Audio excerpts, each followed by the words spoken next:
Keith, welcome. It's so great to have you. How's the show been? Yeah, great to be here. It's a really fun show, right? So working with Nutanix has been really, I think, one of my favorite things has been at the booth spec here.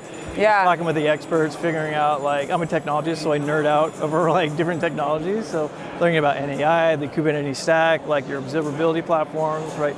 It's been a really interesting experience. And then just so many great vendors here around space and AI, right? Again, being a nerd that nerds out over technology, this is some of my favorite things, just talking to experts. Yeah. You know, I remember the first time I saw Pryon in action and how it really captured me as addressing the number one use case that enterprise customers are coming to us with, and also how similar and efficient it was in comparison to what we are used to as consumers, as just regular old users of ChatGPT.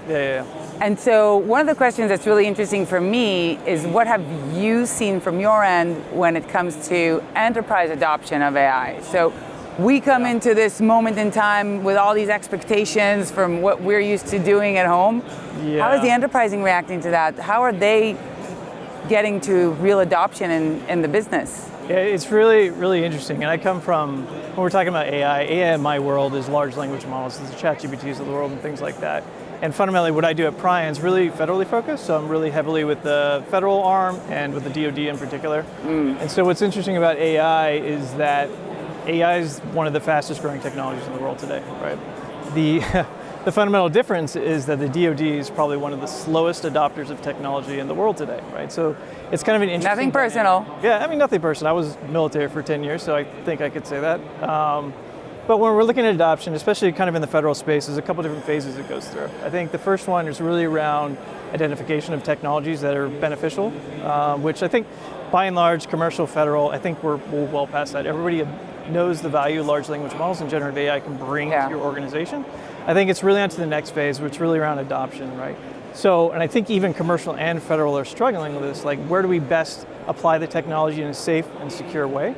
And what use cases do we actually go after? And so, what's interesting about the DoD, we're seeing the people that are leading the charge in this are typically the new technology adopters.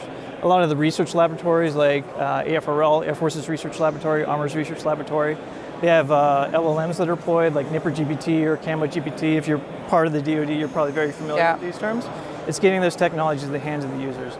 And then it's finding about the right use cases where you can apply this technology in a safe way.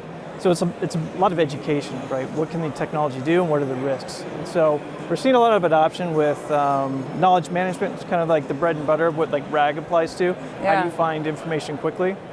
Like, I'll give you an example. So I mentioned I was in the military for a number of years, so I was a naval aviator. And so I would have to answer questions based on stacks of documents like this high, right? And so it would take me a long time to find the information across all these different repositories. And so to find that information quickly is a really kind of, you know, one of those boring use cases, but one of those really tangible use cases I think we all kind of struggle with, right? Then we're seeing some really fun things around like document generation, doing the boring stuff like reports you might have to build, PowerPoints you have to build. But I think fundamentally at the end of the day, the challenges with adoption of these technologies is the knowledge that's kind of behind it, right? And so people need to find technologies where they can tie to their source information and trust it, right? So trust is a huge component of leveraging like different technologies.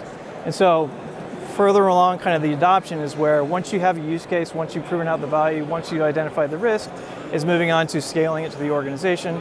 Then the acceleration phase where the sky's kind of the limit and you're scaling it across the entire Department of Defense, for example. That's awesome. You touched on a bunch of stuff I want to get back to. But I think the number one thing that kind of gets me from what you're describing is, have you seen anything that you would consider as an indicator of success? So areas of the business that if they have a certain either expertise or certain people in the organization or their data in a certain way, this would be an indication of success as they try to adopt AI? Yeah, I think that's a great question. I think there's two ways you can think about it. One from the organizational perspective and the operational perspective. So from an organizational perspective, you really want to have ideally leadership that is in place that understands the value of AI, understands the technology, where it can be implemented, and having it part of their strategy.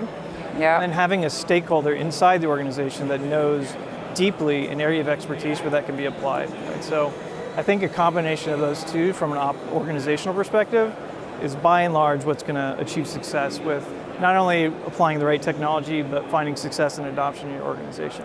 And those champions slash experts don't necessarily need to be the same person, do they? No, they're usually some like executive level is always great, but those champions I've seen at the departmental level, right? Right. You just have those people who really see the value in it and want to make change in their organization and adopting new technology, the forward thinkers, right? You have that, I mean, half the battle's won right there. Absolutely. Yeah. So you were saying operational, and then the second piece? Yeah, organizational. So when I say organizational, are you AI ready, for example? Can you bring a new tool or technology into an organization that might be, I mean, quite bluntly, LLMs are a little bit scary to a lot of people to apply these different technologies because it's new, right? So do you have the right people in place from a security perspective, from a client compliance perspective? Not only that, but are you technically ready? Yeah. Do you have an infrastructure in place where you can layer on these technologies? Is your data in a healthy spot to apply AI, right? So that's where companies need to focus a lot of their efforts is making sure they're AI ready.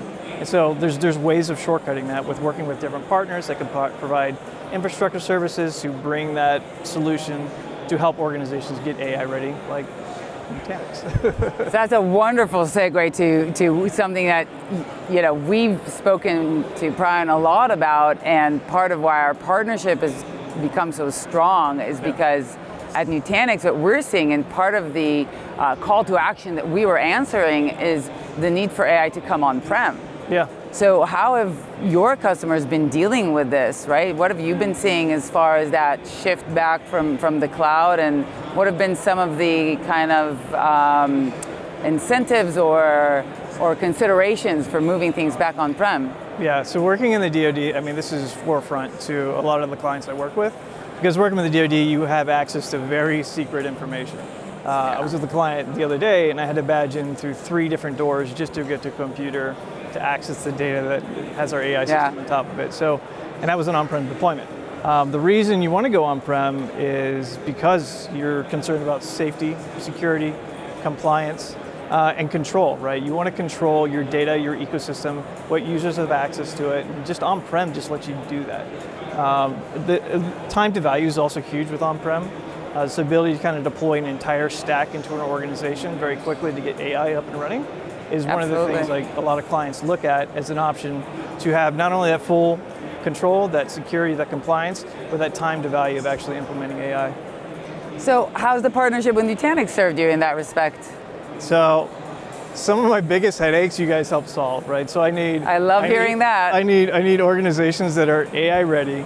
They have infrastructure, they have their data pulled together, they have somewhere we can deploy it in a safe and secure way, has observability across the stack, and then we can come in and do our magic, right? That's where we layer on top of your technology. So in my mind, it's a perfect partnership because you get them ready, I come in with the icing on top and provide AI solutions. Fantastic. Keith, what more can we ask for? It's been great partnering with you guys. Thank you so much for being here. Yeah. And we look forward to everything that's coming next. Yeah, absolutely. Enjoy the show. Thanks so much.